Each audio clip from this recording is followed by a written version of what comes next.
All right, now for some exclusive new poll numbers you will not see anywhere else. The Battleground Sun News Network Abacus poll of the Ontario election. TM. It's our second poll of the campaign, and Abacus CEO David Coletto joins us now in Toronto today. David, let's get right into the meat of it. What have we got today? Well, David, we've seen some change in the overall horse race, but not too much. When we look at all eligible voters, we completed this survey on Saturday. It has the Liberals slightly ahead by 2 points over the Progressive Conservatives. 34% of all eligible voters that are committed would vote Liberal compared to 32% for the Progressive Conservatives. Now, that second column there, that's likely voters. And what's interesting in our most recent numbers is that the Liberals have basically leapfrogged ahead of the Progressive Conservatives. If you remember last week, we said that the Tories were ahead among likely voters by 3 points. Well, this week's numbers suggest that those Liberal supporters seem to be a little bit more motivated, and as a result, the Liberals now have a slight lead among those most likely to vote. You're right. So it's a bit of a turnaround, but it's still essentially a campaign, as I was saying to Jerry Agar on his show, that is nobody's showing any real momentum to move away from the other. The NDP are not dropping like a stone, but they're not moving up. And the Liberals and PCs, are staying within spitting distance, essentially, of each other. That's right. And I think part of the story that we're seeing is that despite, and we'll come to this in a moment, the desire for change that we're seeing in the electorate, Kathleen Wynne is certainly doing a pretty good job of holding her own. She's not growing too much, her base, but she's certainly keeping the Tories at bay as well as a potential NDP wave from developing. And yet, and let's get to these numbers about change. Ontarians, if you look at these numbers, well, maybe not Liberal Ontarians, but a lot of Ontarians, they want change. They do, and a majority, 51%, told us that they think it's time for another party to take over.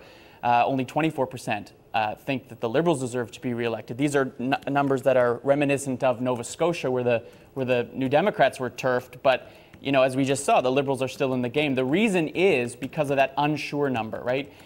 We've seen in some of the other pollings that suggest like the desire for change is the greatest we've ever seen. Our poll, there's a strong desire for change, but there's also a large number of eligible voters, almost a quarter of the electorate, who aren't sure. They aren't ready to pass judgment on the government one way or the other, and that's the key to why the Liberals are doing well. If we look at how the vote breaks down by those two change metrics, right? For those that think that the Liberals deserve to be re-elected, no surprise, almost all of them say they're going to vote for the Liberal Party. That's the first column. The reason why neither of the two opposition parties are breaking through is as we expect. Even though half the electorate wants change, they split their vote. Half of them say they vote Conservative, 47%, whereas a third say they're going to vote New Democrat. Now, let's go to the next board. I think this is the most interesting. I talked about that quarter of the electorate that is unsure about whether it's time for a change. This is how they would vote. The Liberals are leading among this group. A lot of them are undecided, but the reason that Kathleen Wynne and the Liberals are still in this game, despite this apparent desire for change, is because they're leading with these, what I call, unsure about change voters, and the Tories, you can see, in third place among that group.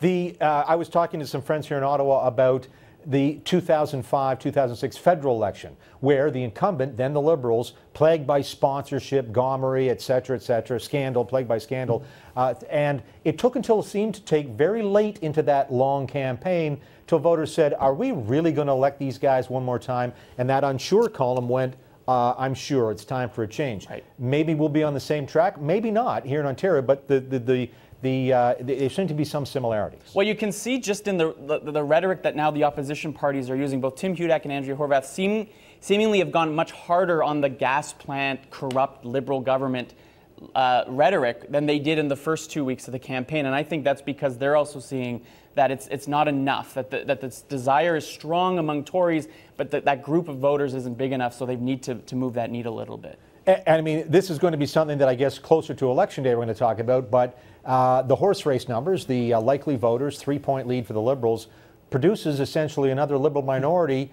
A waste of opportunity for Kathleen Wynne, or, I mean, it'll be glass half full, glass half empty. They'd like a majority. So would Hudak. He'll be under the gun. And Horwath comes back and says, all right, let's have that Liberal budget one more time, please. Yeah, it's seemingly that way. But one thing to keep in mind is we also track in our numbers how closely voters are paying attention. We know that, right, 60% haven't been contacted yet by a party. What's interesting, David, I'll give you one more stat before we go. At the last week of the Nova Scotia election, almost half of eligible voters said they have thought a lot about that Nova Scotia election. Right now in the Ontario election, just about a third of the electorate is saying the same thing. So there's still lots of time for voters to think about the campaign, to sort of a lot of these perceptions to gel and form. And so I don't think these numbers necessarily are going to hold that long. But you're right. As of right now, if the election were held, probably status quo. There we go. All right, David Coletto, thank you so much, my friend. We'll talk to you again soon.